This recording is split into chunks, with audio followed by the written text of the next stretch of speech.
I want to go through one more thing on the collar tie-up.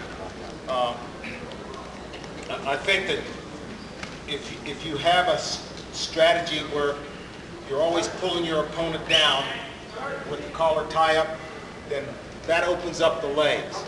At the same time, it also exposes you from the collar tie-up position, exposes your elbows so that your opponent's got a choice of putting your elbows down or lifting them up. And I try to use whatever I can read that he's trying to do with my elbows. I try to use that as my offense. For example, if this guy is tugging on my elbows or holding on to my elbows real tight, he's holding on to my elbows, then first thing I start thinking about is fireman's carry. He's pulling my elbows, and probably he's going to tell me he's going to do a high crotch, or I'm going to feel the high crotch. At the same time he's thinking high crotch, I'm going to be thinking fireman's carry. And this hand, this is part of my defense from here to here.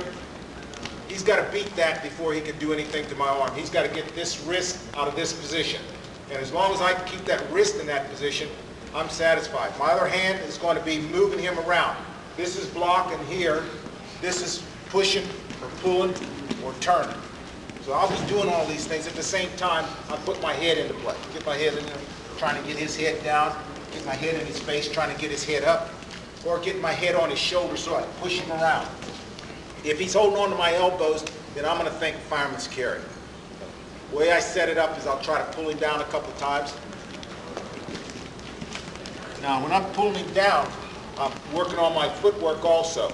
I'm pulling him down, and I never want to go in a straight line here. I always pull him down. At the same time, I try to get an angle. Pull, I'm trying to get the angle, and I make him feel that. He feels like I'll go around behind this guy if he doesn't stop moving. So I'm here. Now, on the fireman's carry, it depends on the width of your legs, and it depends on how tall this guy is as to how you're going to step. But basically, if you can get under and get to one knee, you're going to be in pretty good shape. If you have a lot of flexibility where you get your butt down real low, it makes it a lot easier for you to go under this guy. I can't get my hips down real low, so I usually do fireman's carry from my knees. I feel this guy holding on to my arms here. Can't get him free. Sometimes they'll lock over here. He's still giving me the fireman's carry position. So what I want to do now on the fireman's carry is, as I go under, I want to have this guy in motion. In other words, I don't want to have him sit still here and me go under on the fireman's carry. I'm going to move him.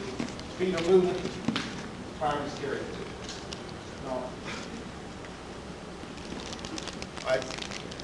one of the problems with the fireman's carry is, of course, holding on to the arm. And Coach Roderick's not in here now, but I don't know how many of you guys ever experienced Byron Roderick with a fireman's carry. He's probably he probably had the best fireman's carry of anyone in the world. And one other guy, Tom Huff, had a very good fireman's carry.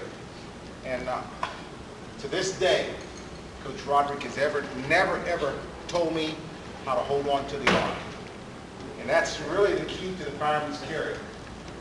The other thing is his legs are only about that long, so that helps too. But when I was doing the fireman's carry, my biggest problem was holding on to the arm. And Shelby Wilson showed me how to hold on to the arm. And since this is my last coach's clinic, I'm going to pass this on to you. I went under on the fireman's carry for I don't know how many years, and I was doing it wrong. I was strong enough that I could hold on to the arm with my hands, and I'd use my elbow to hold it.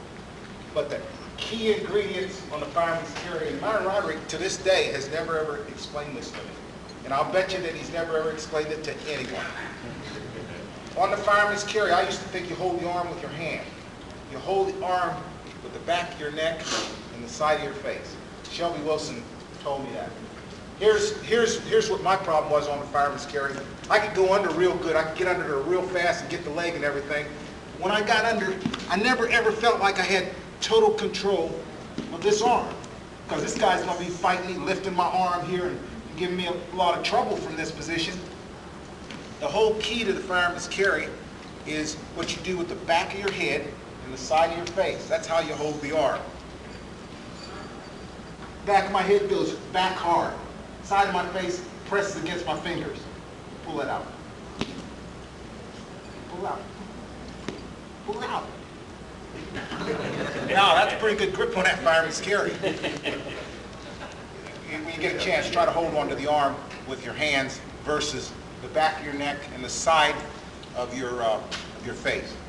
Now, like I said, Myron Roderick had the best fireman's carry, in my opinion, in the world. Because once he got that arm, you could never get it away. And he could sit down on it, he could go to his knees, he could do anything in the fireman's carry position. But the one trick on that is what you do with the back of your head and the side of your face. Now, that's worth your clinic money right there. It took me, I don't know, I guess it's about 4 years ago I found out about that from not Shelby Wilson, but Shelby Wilson's nephew.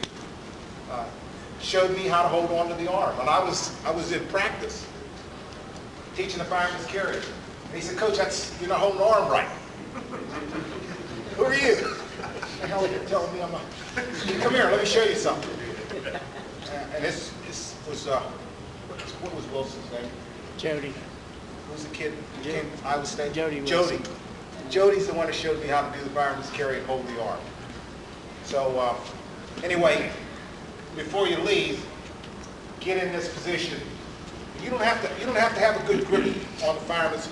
I try to get my thumb up on the shoulder and I hook these fingers here and I pull down. That's all the thing. You're supposed to do that. But I always left out the face and the back of the neck. That's how you hold the arm. So it's this pulling down here at the same time you're going here and you're pressing. You got the arm locked. Now you add this. There's no way he should be able to get the arm away. Anyone else have any tricks on the fireman's carry? Are you sure from this angle? What you do is your head goes under.